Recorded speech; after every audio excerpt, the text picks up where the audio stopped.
दिख रहा हो, फूल दिख रहे हो, कुछ दिखाई देता है क्या? लेकिन हमारे मन में वो आस्था जरूर है कि अगर हम इसको बोलेंगे तो आगे पीछे जरूर आप मिलेंगे। अब बताइए ये रिश्ता किसने हमारे बीच में पैदा किया? किसने मेरे मन में वो आस्था पैदा की कि इन आम को मैं दूसरे को लगाऊंगा तो मुझे आम मिलेंगे? इसको समझना है। और अगर कुंडली बहुत अच्छी लग रही है, आप कुंडली से बहुत प्रेम करोगे तो उसको उठाए फ्रिज में रख दो, कोल्ड स्टोरेज कर दो, उसके कभी आम रख सकेंगे? जीवन का पहला सूत्र है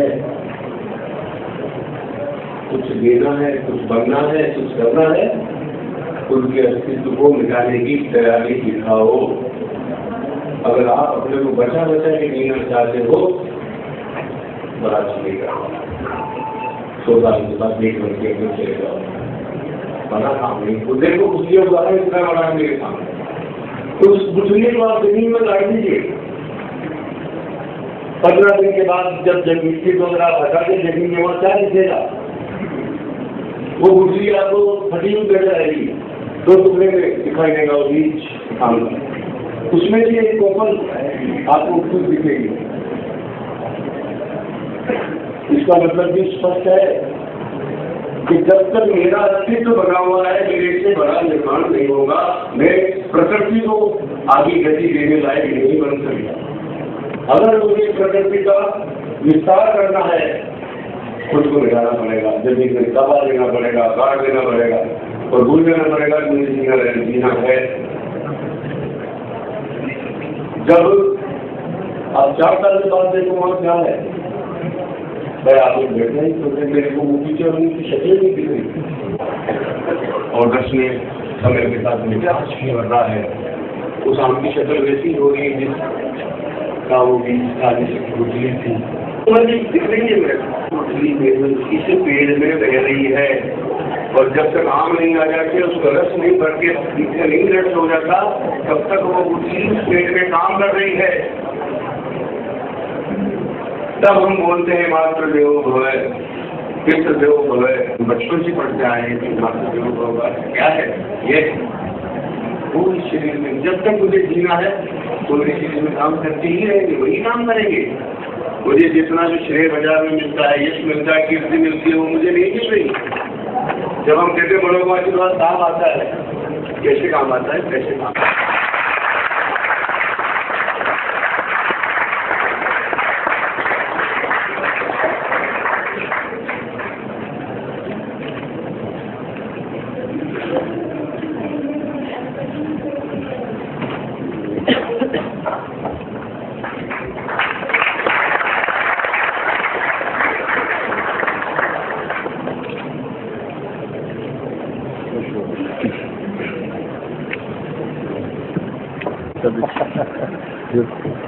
अच्छा ठीक है, आप जैसे आप रहने दीजिए, ये परिवार के सदस्य हैं। Thank you. परिवार है तो फिर परिवार के बात क्यों कर रहे हैं? बात मैं पूछूँ करते हैं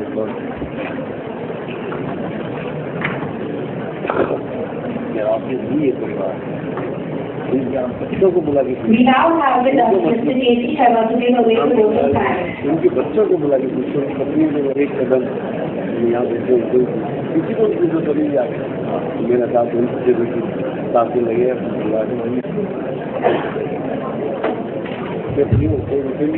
काम ये बन जाए।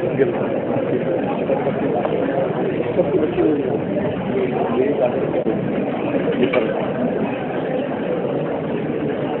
समादरणीय डॉक्टर किशन साहब, हमारे चेयरमैन आनंद सिंह साहब, हमारे शिक्षण जगत से जुड़े हुए 3 अनुभाग डॉक्टर गुप्ता साहब, डॉक्टर माधव जी एवं डॉक्टर जोशी, मेरे विद्वान दोस्तों और मेरे प्यारे जिज्ञासु बालकों और बालिकाओं, मैं अभी भी उस प्रक्रिया से बाहर नहीं आया हूँ जिसमें चाहे कितनी भी सूखी मिट्टी हो यदि कोई बादल फटकर बरसे तो पानी पूरा सोख नहीं पाती और उसको देर लगती है। मेरी स्थिति लिटरली महाभारत में कृष्ण की सी है, आप सबके लिए होगी, जिसके सारे शरीर में जब कृष्ण ने देख दी तो स्पंदन हुआ। मैं उम्र में कोटाई साहब के समय हो सकता हूँ, लेकिन मैंने इस व्यवहारिक धरातल पर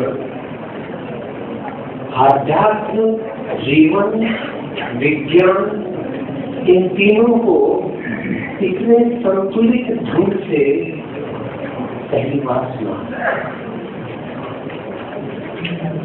मैं कहता हूँ कि ये बहुत बड़ा हमारे लिए सबके लिए दिन है कि कोठारी साहब जैसे व्यक्ति को हमने सुना। मैंने उनको पढ़ा और हम में से जितने भी पत्रिका के पाठक हैं, हम सब उनके स्तंभों और उनके लेखों का इंतजार करते हैं, पढ़ते हैं।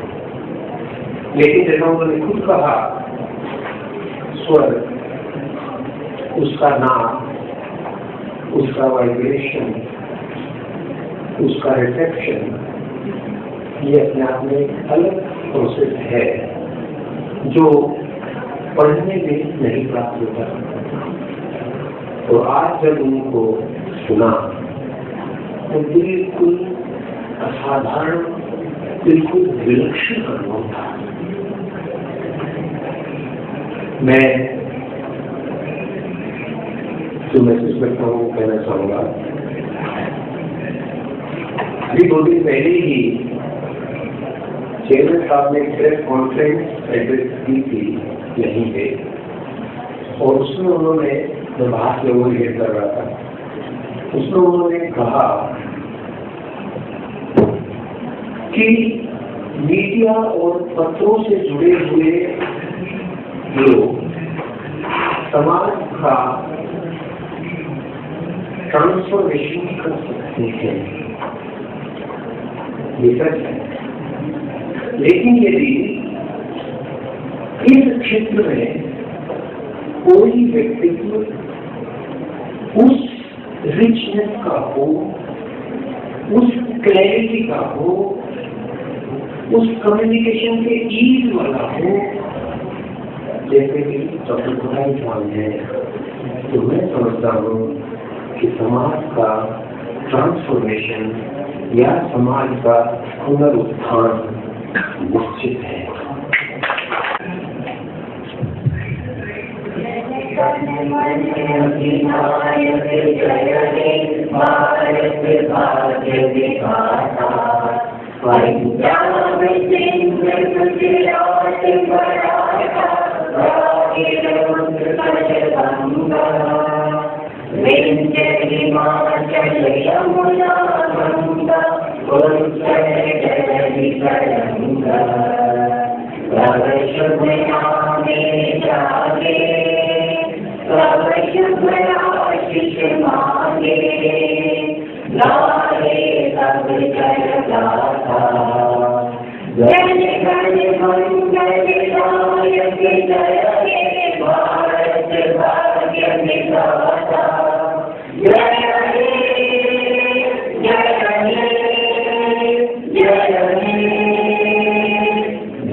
भारत माता की जय।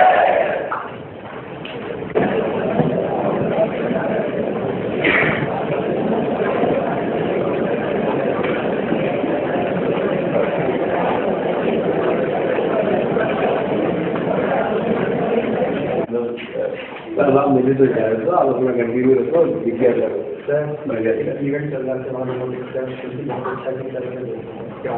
2 मिनट ट्राई करेंगे रोबोटिक्स का 2 मिनट। चलिए बहुत तो फिर भी ठीक खाने से तो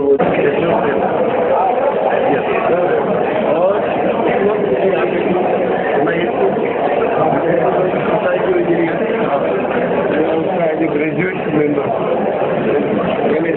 दिखेगा। आपके अंदर आता है इतना तो मैं रोज ज्ञान है तो मैं रोज लिखता ही लगता हूँ।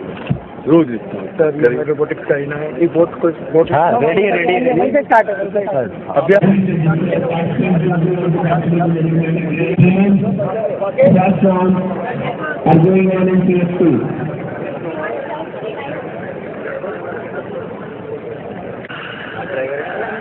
वो मतलब नहीं मैं तो समझ अच्छा मैनुअल है ना ये तो मैंने सोचा कि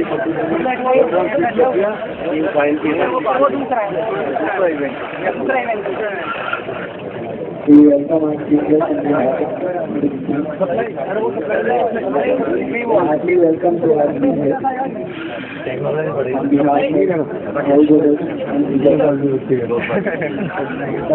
वो कंप्यूटर वाला तुम लोग मैं सोच लिया ऐसा क्या रोबोटिक्स से बोला आपने 3 बजे के हाँ और छत पे उल्टी जलती है। हाँ बोलना था ठीक है मैंने आपके साथ ही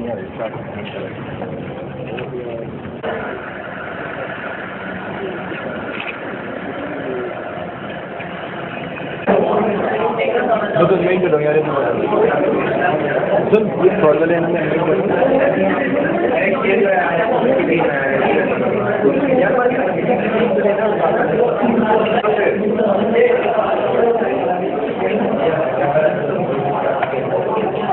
क्या हुआ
मेरे तैयार होने की बड़ी लग रही है। साढ़े से पूरा दिया था 11 वो चीज आ गई अपने पास में तैयार हो गया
एक ऐसी परंपरा जो तब से चली आ रही है जब से इस global institute of technology society की शुरुआत हुई थी। आज हम सभी इस परंपरा का निर्वहन करने के लिए इकट्ठे हुए हैं। एक ऐसी सांस्कृतिक परंपरा जो इस ग्लोबल फैमिली की सांस्कृतिक धरोहर रही है। A very good evening to all of you. I am Anshika Tiwari. Welcome you to the grand annual event of Global Institute of Technology Society, Ludwika 12. Ludwika, the festive era of colors, dance, drama, rhythm, song and aura. The event showcases the talent of everyone to put themselves forth and take the best out. The light illumines our lives by dispelling the darkness of ignorance and melancholy. It spreads knowledge, fun and joy. अस्तो माँ सद्गमय, तमसो माँ ज्योतिर्गमय। हे माँ, मुझे सही रास्ते की ओर ले चलो। हे माँ,